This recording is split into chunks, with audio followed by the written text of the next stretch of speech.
138 years of consistency and achievement. That's Harvard football. The only Ivy program to win at least 7 games for 10 consecutive seasons. That's Harvard football. 2 perfect seasons. 5 conference championships under Coach Tim Murphy. That's Harvard football. During the past 10 years, the 6th highest winning percentage in all of Division I. That's Harvard football.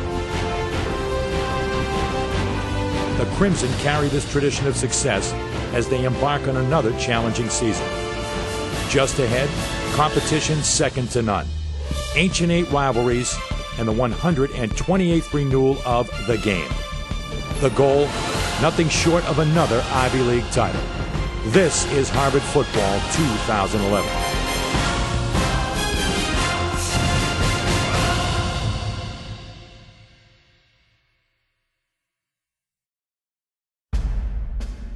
The Crimson begin a new season ranked as one of the favorites for the Ivy League crown. With 16 starters returning, including a veteran quarterback and all-Ivy running back, Harvard is primed to build upon its imposing accomplishments. In their opener, senior quarterback Collier Winters threw for a pair of scores and ran for another. But the Crimson fell 8 points short of Holy Cross. But the real wars were about to begin.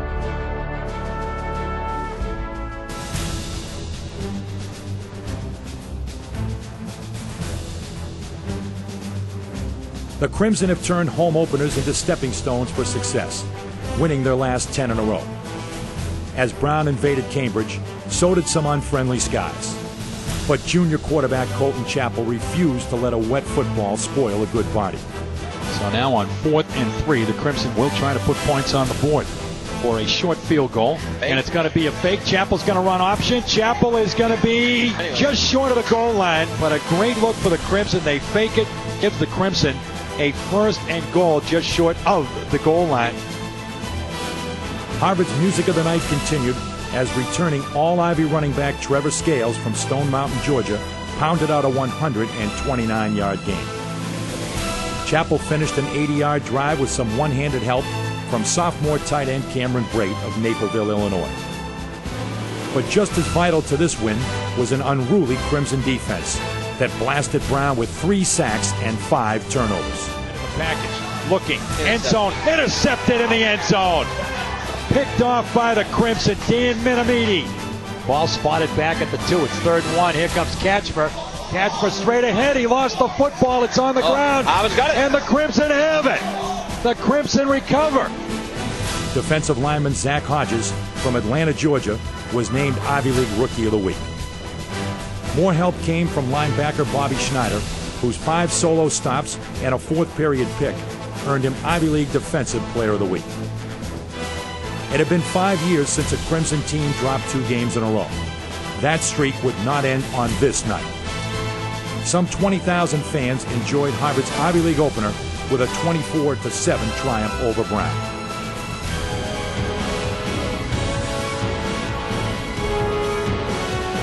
A week later, an unyielding Harvard defense and a dazzling dash by freshman Zach Bowden from Atlanta, Georgia, led to a 31-3 rout of Lafayette.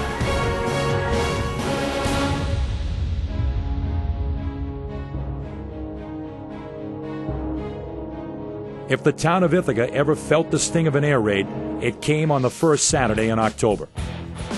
Quarterback Chappell flooded the Cornell secondary for a near-record 414 yards.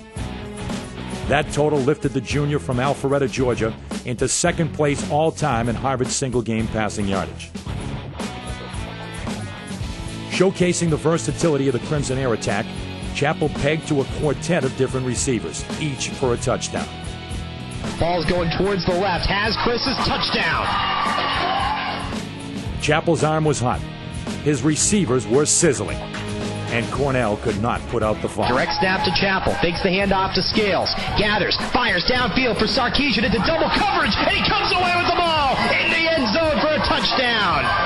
Direct snap. Chappell. Play action fake. Hoist that one for the end zone. He's got Cameron Brait. Touchdown Crimson. Both Alex Sarkisian from Valparaiso, Indiana, and Chris Lordich from Chalfont, Pennsylvania, topped 100 yards receiving. Scoring in every period, the Crimson continued their decade-long domination of Cornell, winning 10 of the last 11 games. For his whirlwind of aerial artistry, Chappell was named Ivy League Player of the Week, and the Crimson remained unbeaten in Ancient 8 competition.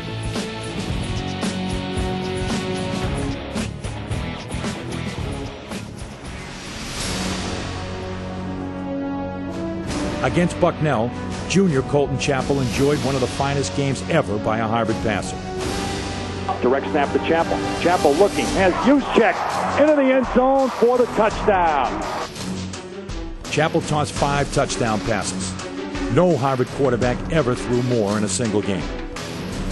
The Crimson D stuffed the Bison with -5 yards rushing, while special teams added an exciting headline. Moore's kick is going to be grabbed by Saitu Smith at the 9, to the 15, to the 20, to the 25, to the 30, 35, 40. Smith cuts it back across field at midfield to the 40, 30, 20, 10. See you later, Saitu Smith, touchdown Crimson. Ivy League Rookie of the Week honors went to the speedster from Deerfield Beach, Florida, as Smith became the first Crimson freshman to return a kickoff for a touchdown. The Bison were battered 42-3.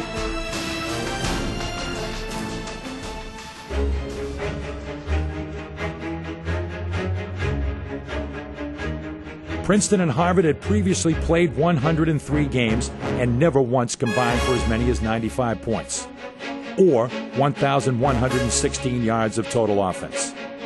Until this day. There were 56 pass completions and 13 touchdowns. If you liked offense, you enjoyed a bountiful afternoon at Harvard Stadium. Quarterback Collier Winters returned to the firing line after a month-long injury. And how he returned. The senior from Claremore, Oklahoma, lit up the Tiger secondary with 5 scoring passes, tying the school record.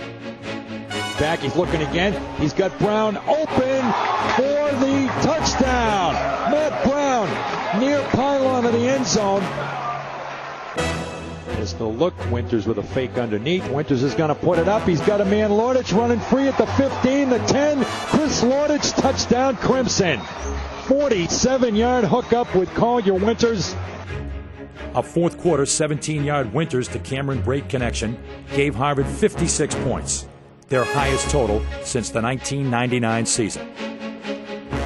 On defense, team captain Alex Gideon from Hudson, Ohio, continued his streak of forcing turnovers, now reaching 4 consecutive games. Warnham back to pass, loads up and throws, and it's intercepted by Alex Gideon. The knee went down, but the ball changes hands. The captain, Alex Gideon, with the pick.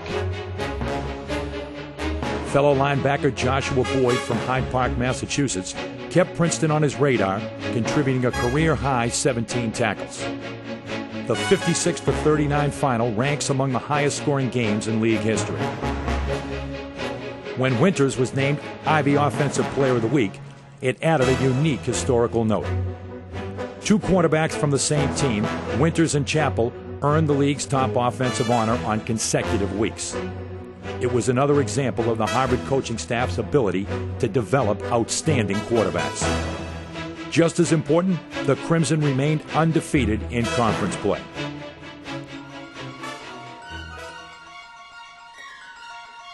When snow invaded Cambridge Saturday night, it brought more than a white field. It brought a revamping of the Crimson game plan. More running, less throwing. What it didn't bring was a change in the final result. For the 4th consecutive game, Tim Murphy's offense erupted for more than 40 points. For the first time in some 137 years of Harvard football, 3 Crimson runners all topped 100 yards. Trevor Scales, 139 yards and 2 touchdowns. Collier Winters, 126 yards and also 2 touchdowns. Fake the handoff. It's Collier Winters. He zigs his way, zags inside the 5 and in the end zone. Touchdown, Harvard. Winters became the first Crimson quarterback to run for 100 yards since current NFL starter Ryan Fitzpatrick in 2004. Freshman Zach Bowden also dashed through the white stuff for 112 yards and 2 more touchdowns, and was named Ivy Co-Rookie of the Week.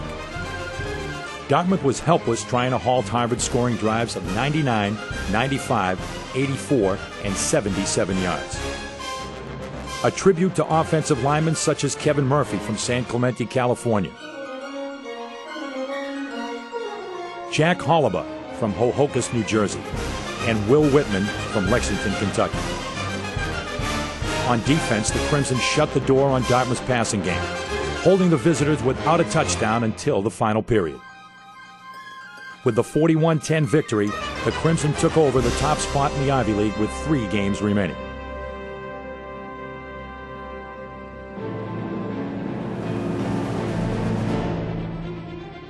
Three numbers dominated the headlines when Harvard visited Columbia: 118, 7, and 11.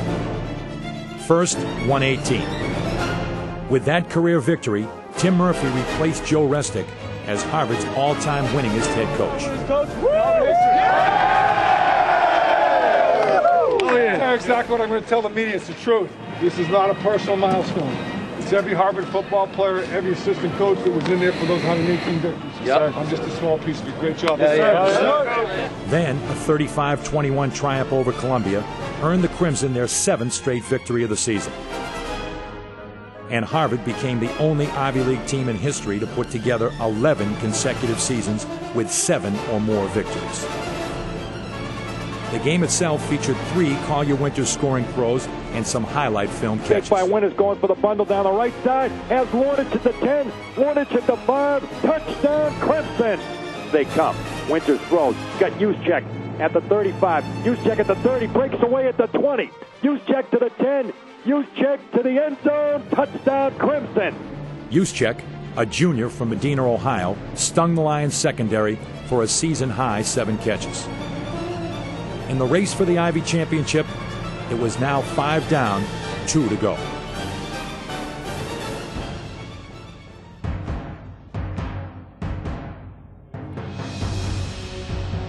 It was predicted to be Harvard's #1 ranked offense against Penn's top-ranked defense. So much for predictions. In front of a national TV audience, the Quaker defenders were overwhelmed by the hard-charging Crimson. Early in the second period, a Harvard forced turnover set up the beginning of a Crimson storm. 37 unanswered points against a Quaker defense that had given up less than 15 touchdowns through 8 games. One play after the recovery, Collier Winters went to work with a wide-open Cameron Brake. Winters is over the middle. Winters got a man. Touchdown, Cam Brake. The Crimson offense featured a multitude of weapons. First, Chris Lordich pulled in a juggle football for 37 clutch yards. Then, Zach Bowden took off and blew past a handful of white shirts for the touchdown. Harvard continued to build its advantage. Winters surprised the visitors with his elusive moves and his sky-high leap for 6. Winters is going to run it left. Winters is in for the touchdown, leaping to pay dirt. Not to be outdone by Winters, leading rusher Trevor Scales took over on the next drive. Handoff to Scales, first down and more. 25-20, 15-10, and Scales is just tripped up inside the 10-yard line. Handoff to Scales, and Scales walks in for the touchdown, Crimson. Harvard's defense also played a major role, limiting the Quakers to just 24 yards on the ground, and only a single touchdown until the final minutes. Senior Osway Ortiz maintained his role as one of the Ivy League's premier defenders. The 260-pound tackle was named Ivy League Defensive Player of the Week with 2 sacks, 10 stops, and a forced fumble. It remained for linebacker Alexander Norman from Lewisville, Texas, to set off the final celebration. And Burgon's pass is intercepted. Alex Norman to the 15, to the 10. Touchdown, Crimson. In this battle for Ancient 8 supremacy, Harvard's 37 points were the most they had put up against Penn since 1981. When all the dust had settled, Harvard had earned its 6th Ivy League crown under Tim Murphy, and its 14th in history. Clinching an outright Ivy title with 1 game still to play had never been accomplished by any Crimson squad in history. As a result of this proud moment, Coach Murphy could not escape the traditional shower of success. The victory marked the 3rd time in the past 5 years the Crimson could stand tall and proclaim, "We are Ivy League champions." I'm just so proud of you guys, especially the seniors. It's so hard to win a championship. You don't know how hard it is. And the way you guys played today, with so much conviction, so much intensity, so much poise, was impressive. The assistant coaches did an unbelievable job. Defense, one of the best defensive efforts I've seen from a Harvard team. It's just dawned on me, you guys are Ivy League champs. 1, 2, 3. 10,000 men of Harvard gained victory today. But Harvard will swing. So never all over again. The game ends, we'll sing again. 10,000 men of Harvard gained victory today. Illegitimate non-corundum, dominates album fuck. Illegitimate non-corundum, dominates album fuck. Grandiamo sequitur, veritas non sequitur. Illegitimate non-corundum, ipso facto. 1, 2, 3, 4, 5, 6, 7, 8, 9, 10, 11, 12, 13, 14, 15, 16, 17, 18, 19, 20, 1, 2, 3, 4, 5, 6, 7, 8, 9, 10, 11, 12, 13, 14, 15, 16, 17.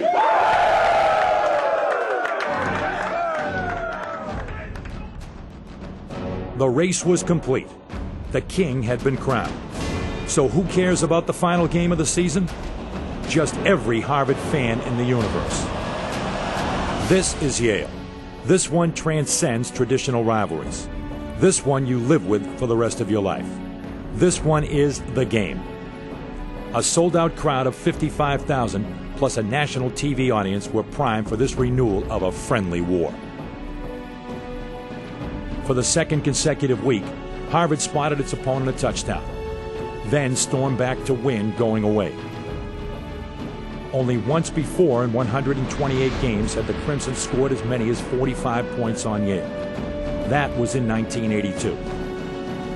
Senior Collier Winters showed once again why he is one of the finest quarterbacks in Harvard history.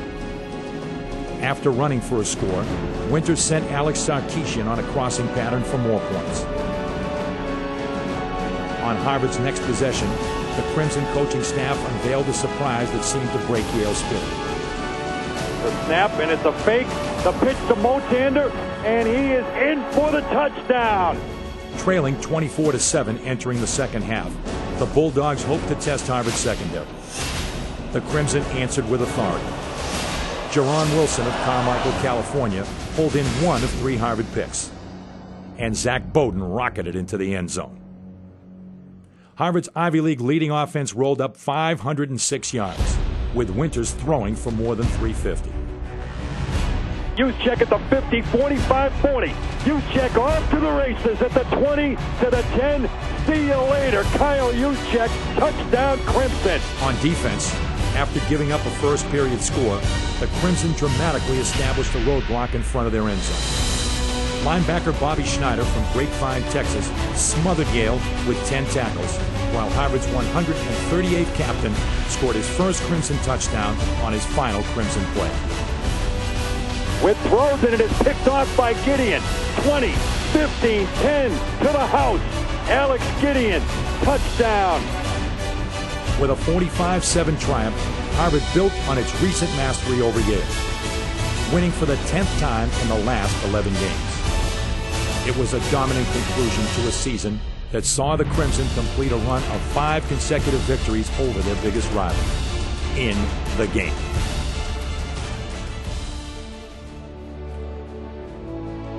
Traditionally, at Harvard's final home game, seniors and their parents are honored. And what a senior class this had been. Over 4 years, they led the Crimson to 24 Ivy League victories. They never lost to Princeton, Dartmouth, or Yale. And they won 2 Ivy League titles. As a team, the Crimson finished the 2011 season #1 in Ivy League total offense, scoring defense, and rushing defense. They tallied a school record 374 points. All 9 of their wins were by double figures. Their quarterback set a team mark with 26 touchdown passes. 5 Crimson players earned first-team All-Ivy honors. Defensive tackle Osway Ortiz gained his 2nd consecutive All-Ivy honor as he led the league in sacks.